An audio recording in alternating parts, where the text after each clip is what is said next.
Evet, bakın burada tamamladım. Şurada düğümüm var. İpim bittiği için yeni ipe geçtim arkadaşlar. Şöyle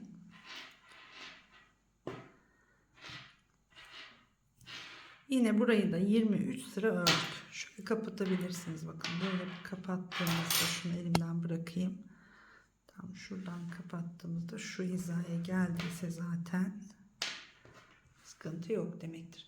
Şimdi buradan sonra yine burada yaptığımız işlemin aynısını yapıyoruz. Tek tek kesiyoruz 10 tane ilmek kalıncaya kadar. Sonra tek tek tekrar artırıyoruz 24 ilmek oluncaya kadar. Yine kesmeyi hemen şöyle kısaca bir şuradan göstereyim. Şu bakın işaretleyicimizi de buraya alalım. Bunu sadece eksiltip artacağım tarafı belirlemek için koyuyorum buraya.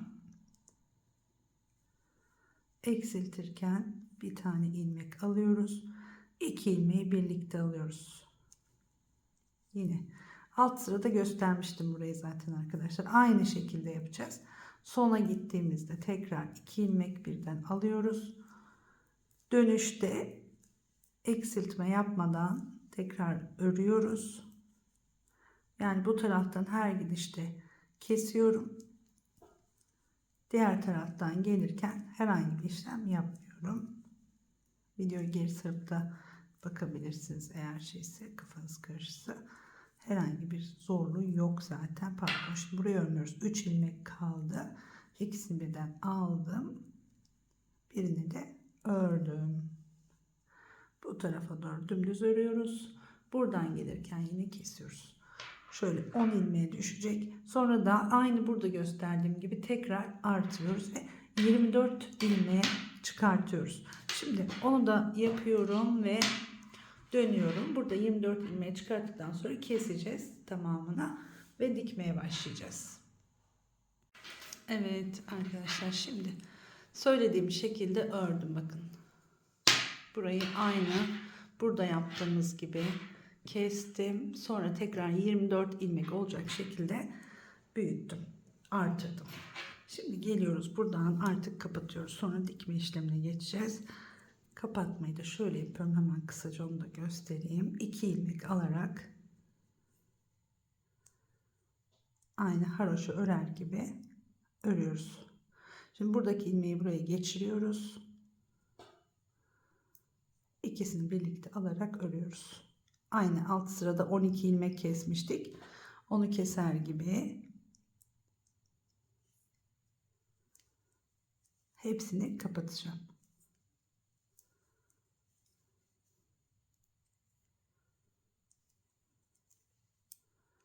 Şöyle. Şimdi son ilmeğe kadar bu şekilde devam ediyorum. Evet, son 2 ilmeğim kaldı. Bakın buraya kadar kestim. Son 2 ilmeğimi de yine aynı şekilde buradakini buraya geçiriyoruz. Sonra ikisini birden alıyoruz. Bu şişimiz boşa çıkıyor. Şöyle koyalım. Şimdi tığ varmış gibi düşünün elimde. Şöyle bir zincir yapıyorum. Ve kesiyorum. Şu işaretleyicimizi de artık buradan çıkartabiliriz. Şimdi şöyle göstereyim sizlere. Bu şekilde bilek kısmımız, ayak ucumuz ve burası da topuk kısmı olacak. Şuralar aynı ölçülerde, buralar aynı ölçülerde. Şimdi şöyle şunu içeriye alalım. Düğüm kısmını. Burası da bileğimiz. Evet. Şu 12 ilmek burada. 12 ilmek de burada bırakmıştık. Bu 12 ilmeğin burası da 24 biliyorsunuz. Tam ortalayacak şekilde şöyle dikilmesi gerekiyor. Şöyle yapalım. Önce buradan bilek kısmını dikelim. Şuradan başlayalım. Önce burayı halledelim. Sonra da diğer tarafı dikelim. Şimdi benim şöyle bir iğnem var ve aynı iple dikeceğiz. Fakat aynı ipin aynı kalınlığını kullanmayacağım. Çünkü sert olmasın diye. Bakın bu ayrılıyor bu şekilde. Şöyle. Evet, ayrıldı.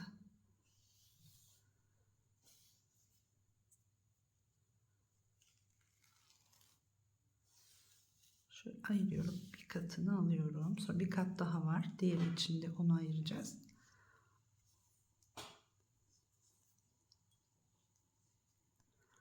İğnemize geçirelim. Böyle yün iğneleri var. Bunlarla daha rahat dikebilirsiniz. Şimdi şuradan başlayacağım. Bilek kısmından hemen bir düğüm attım. Şu ipimizi de gizleyelim arada dikerken. Bir bu taraftan bir bu taraftan geçiriyorum. Bu kadar.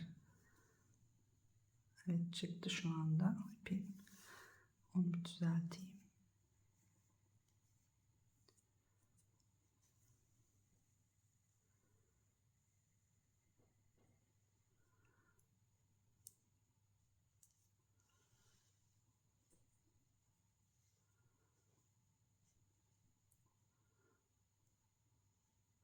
Şunu ayırayım arkadaşlar ben oradan. Onu sonra gizleyelim.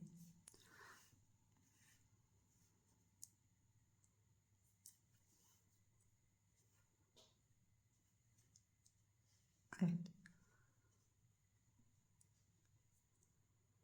Bir ilmek buradan bir ilmek buradan alıyorum. Böyle ince bir dikiş gidiyorum. Hem kendi renginde ipin de tek katını kullandığımda burası da böyle çok sert durmuyor.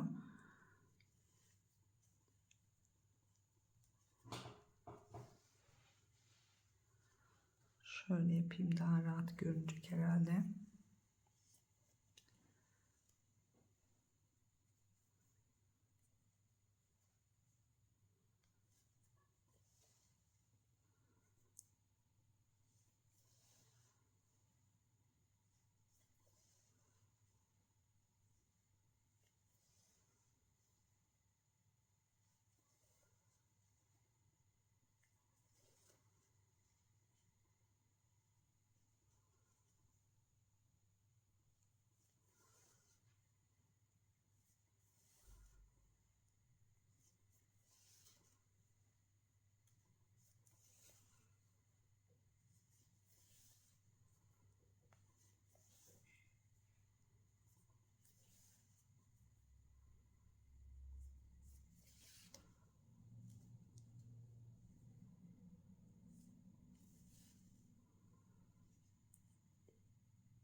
Evet.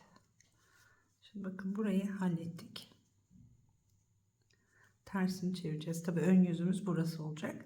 Şimdi geliyoruz tamamen diğer uca. Bu ucu buraya getiriyorum. İpim burada kaldı bakın. Şimdi şuradan şöyle şu işaretleyicileri takalım. Eğri büğrü olmasın diye yapıyorum bunu. Düzgün dikeyim diye daha doğrusu. Şöyle şunu da buraya dikelim. Şöyle geçirelim. Kaymasın. Şimdi ipim burada kaldığı için buradan böyle dikerek devam ediyorum. Bir tane buradan, bir tane buradan alıyorum. Burası topuk kısmımız olacak.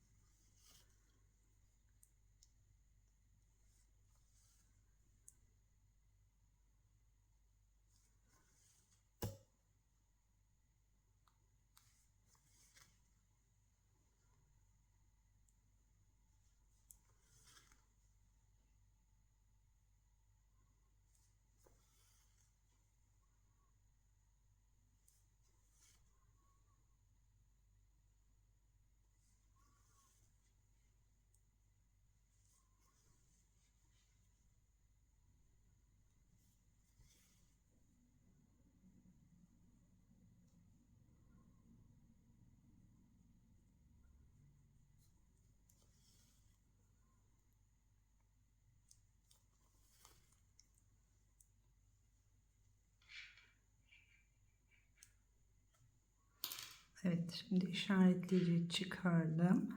Şurayı da yine şöyle bir sıkıştıralım. Burayı diktik. Şimdi ipimizi hiç kesmeden devam edelim. Burada bakın şu kısım şöyle gelecek. Şurası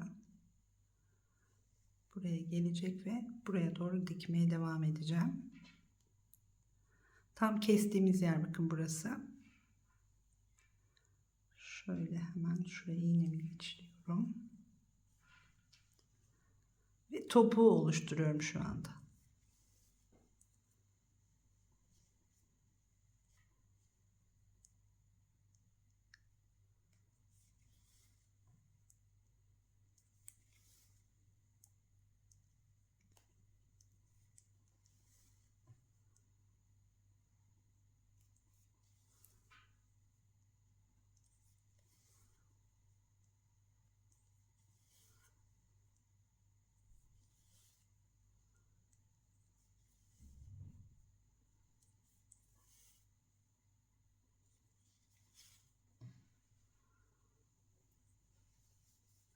Burayı da buraya kadar diktim. Şimdi yine ipim var. Devam edeceğim. Buradan ipi kesmeden ipi yürütüp şuraya kadar. Burayı da aynı şekilde şöyle dikeceğiz. Şurayı daha dikmedik.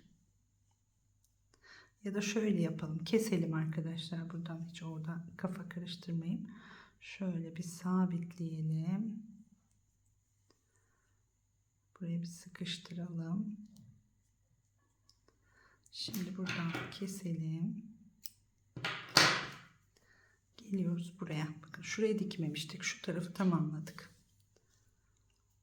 Hemen orayı da yapalım. Şurayı da geliyorum buradan.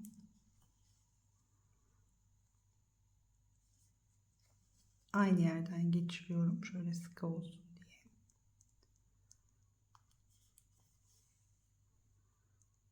Devam ediyorum şimdi köşeye kadar.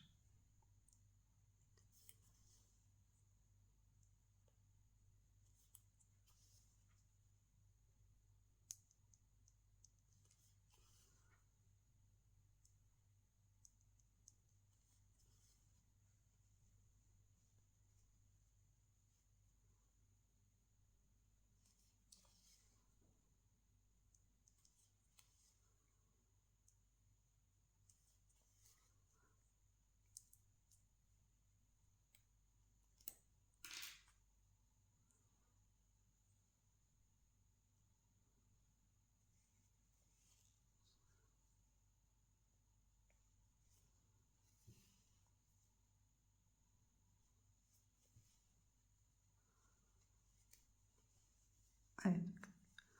Topu burayı komple birleştirdik. Şimdi geliyoruz şu kısma.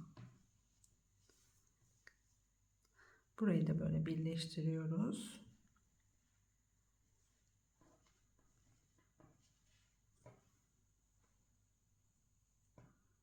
Hemen iğnemi geçiriyorum. Buradan da topu oluşturuyorum şimdi.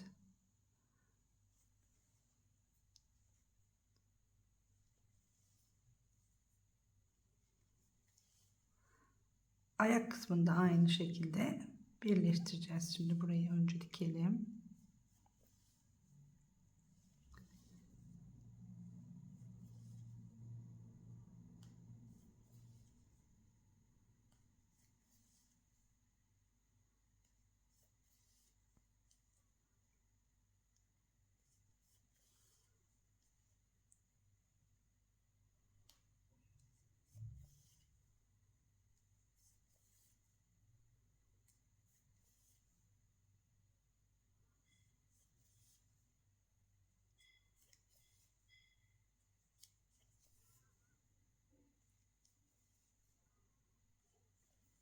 Evet.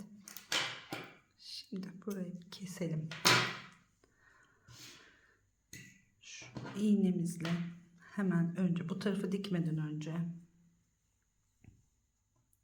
Şuradaki iplerimizi gizleyelim.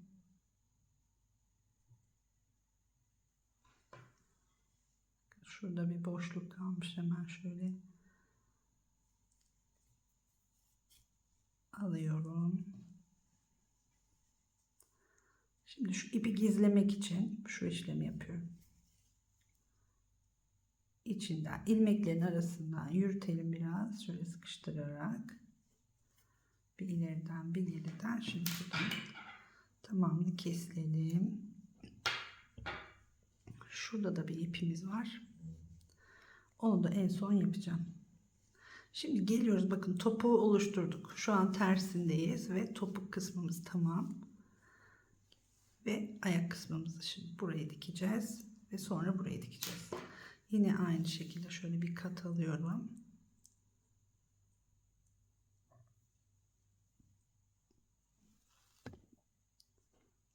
Pardon, kameraya çarpıyorum bu arada arada bir.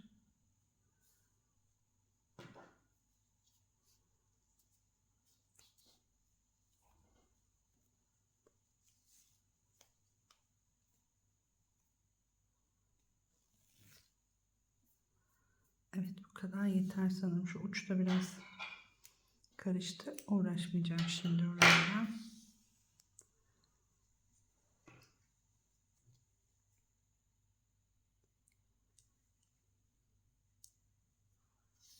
Evet. Buraya da bir düğüm atalım. Gerçi düğüm çıkıyor ama yine de şuradan sıkıştırıyorum. Şimdi tam şuradan yine açıklık kalmasın, ipimizi geçirelim.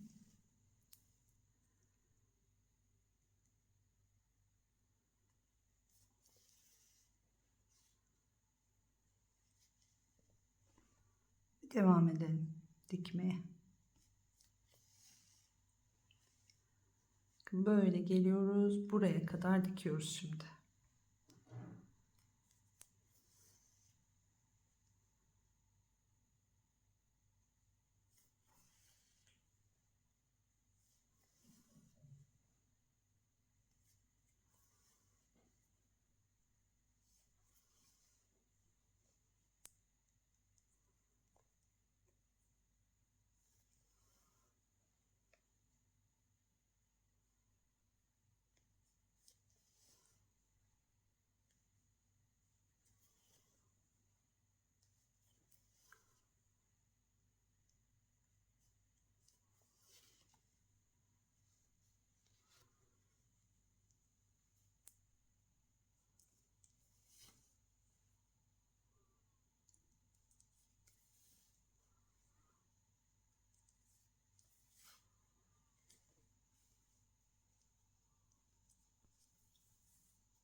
Evet, şimdi buraya kadar geldim bakın. İpi yine kesmeden, burası birleşik ama ipi kesmek istemiyorum. Hemen şöyle şuralardan yürütüp diğer tarafa geçeceğim şimdi.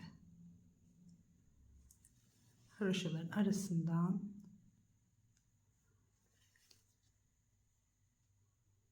şöyle şuraya kadar gelin. Şimdi aynı şekilde buradan buraya kadar devam ediyorum.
Evet, buraya kadar da diktik. Artık patiğimiz hazır. Şimdi şu ipini de birazcık gizledim şöyle. Şunu da hemen gizleyelim. Kesmeyelim hemen oradan. Şöyle iğnemi geçiriyorum. Fazla olan ipleri buradan da geçirelim. Çekil.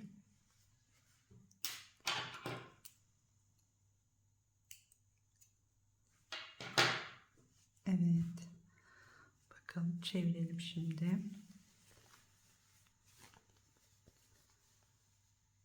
Şu düğümü içeri alacaktım. Orada kaldı. Evet, onu içeri almamız lazım. Evet, şöyle içeriden çektim. Bunu da arkadaşlar yine şöyle iğneyle gizleyeceğim ben daha sonra. Tabi içeride öyle bir düğüm kalmasın. Evet, işte bu kadar. Burası topuğumuz. Gayet bir çorap formunda oldu. Şimdi hemen ikinciyi de örüyorum, dönüyorum. Evet, ikinci çorabımız da, patiğimiz de artık ne derseniz hazır. Topuk kısmı güzel oldu, bakın şöyle. Hoşuma gitti. Umarım beğenirsiniz arkadaşlar. Kışın sıcacık ayaklarımızı tutar diye düşünüyorum. Şöyle kıvırabilirsiniz. Burayı işte başta göstermiştim. Daha uzun da yapabilirsiniz. Tam böyle bot çorabı gibi oldu. Yani patik gibi olmadı aslında. Ben patik diye başladım ama çorap diyebiliriz buna. Burayı daha uzun yapabilirsiniz. Daha küçük boyutta örmek içinse dediğim gibi burada 48 ilmek değil, daha az ilmekle başlamanız lazım. Mesela 40 ilmekle başlıyorsanız eğer şurada ayırdığımız ilmekleri, yani 40 ile başlıyorsanız kenarlarda keseceğiniz ilmek sayısı 10 olmalı. Ortada ördüğümüz sayıda 20 olmalı. Yani toplamda 40'a tamamlanmış oluyor. Yani tam ona göre ayarlamanız lazım. Sanıyorum anlatabildim. Yani 48 ile başladık. 12 ayırdık. Ortada 24 bıraktık. Toplamımız yine 48. Öyle düşünün. 10 ilmek ayırırsanız ortada 20 ilmek olacak. 20, 30, 40. Evet, 40 ile başlayıp 10'ar ilmek ayırıp ortaya da 20 ile devam edebilirsiniz. Daha ince, şurasının daha ince olmasını isterseniz. Dediğim gibi bu 38, 39, 40 rahatça giyer. Ama daha küçüğü için daha küçükle başlamanız lazım. Evet. Bu arada ipim de 2 yumak almak lazım. 100 gramlık bunlar zaten. Bir tanesi yetmiyor. 2 gram, 2 tane almak lazım. Evet, umarım beğenmişsinizdir arkadaşlar. Beğenip beğenmediğinizi yazarsanız sevinirim. Böyle şişle örgü ilk defa yaptım kanalımda. Böyle de çok istek geliyor. Hep dantel örmeyelim, dantel örmeyelim, farklı şeyler örelim diye. Ben de farklı şeyler denemeye çalışıyorum açıkçası.